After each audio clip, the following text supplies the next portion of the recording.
At a restaurant in the Austrian village of Aria, diners can be seen actively scanning the slopes of the beautiful farmland outside before they are fed. Why does the restaurant enlist a hairdresser every so often? I'll say that again. At a restaurant in the Austrian village of Aria, diners can be seen actively scanning the slopes of beautiful farmland outside before they are fed. Why does the restaurant enlist a hairdresser every so often? I have two immediate thoughts. Okay, that's good because that's two more than I've got. Thought number one, I recently watched a TikTok of a barber use his barbering scissors to cut his lawn, which was an insane TikTok. What? I like how it's the scissors, not even the buzzer. No, yeah, he literally was like, I'm gonna give him a choppy fade or something, and he like made all of his grass choppy. So that's number one.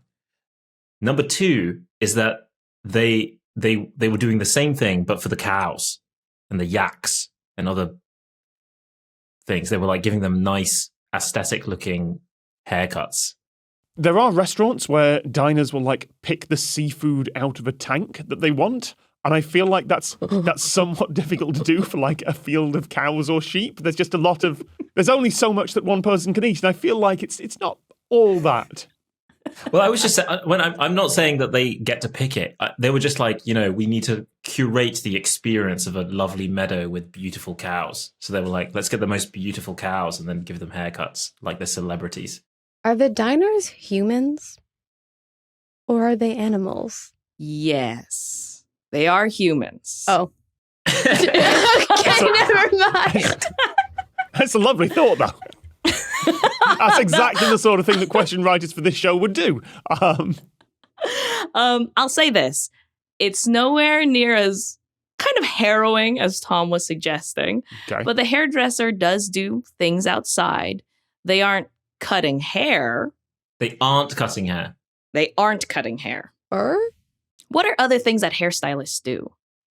Charge me money. Those are the only two things.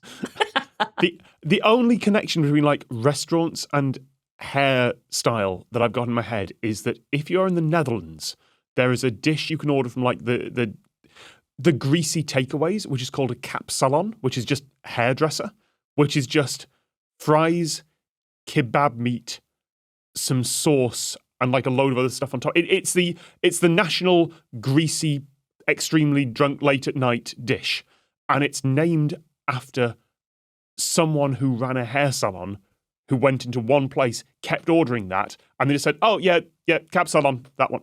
And that is now a national thing in the Netherlands, to the point that when that guy died a couple of years ago, he got an obituary in the paper as the guy this dish was named after. So you can go into like the greasy takeaways in the Netherlands and order what translates as a hair salon. And that's like being Mr. Kebab. Right? Yeah. Like normally these are lost in the mists of time. And in this case, you can trace it to one guy in one place. Huh. That doesn't get us any closer. No, it doesn't. But doesn't.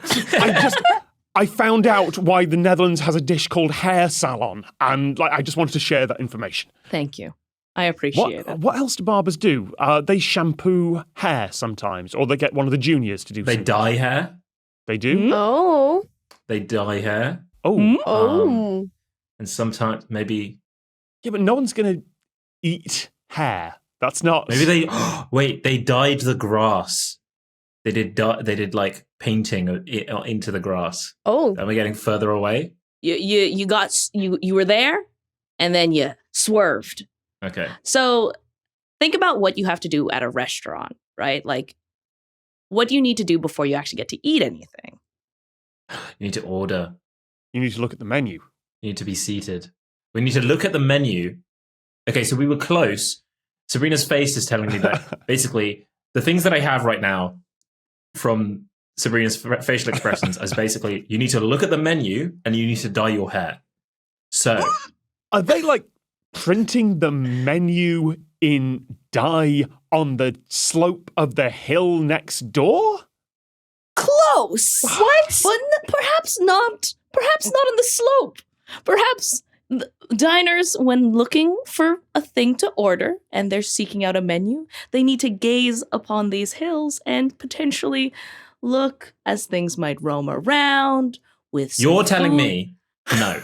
No, I no. refuse to believe it. They're picking No. You're telling me that they are the waiters have the menu items on their in their hair, and then the hairdresser comes and he puts the menu items on their hair, and then the waiters walk around outside.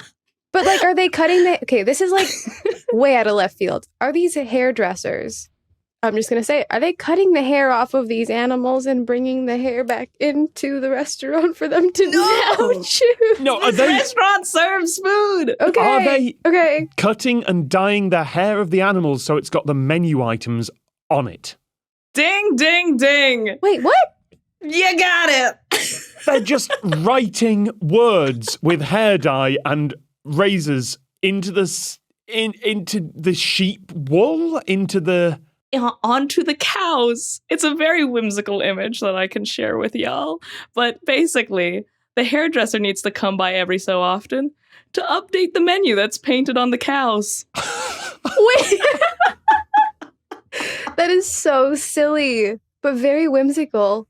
And it's exactly the sort of tourist attraction that will get people to your restaurant. Mm-hmm. I don't know why. Maybe I'm crazy, but why is a hairdresser any more qualified than like someone who works with cows all day? Precision work on the dyeing. Where will a normal person find that little brush? The very specific hair dyeing brush. Also, it's better than scanning a QR code for the menu, you know? Oh.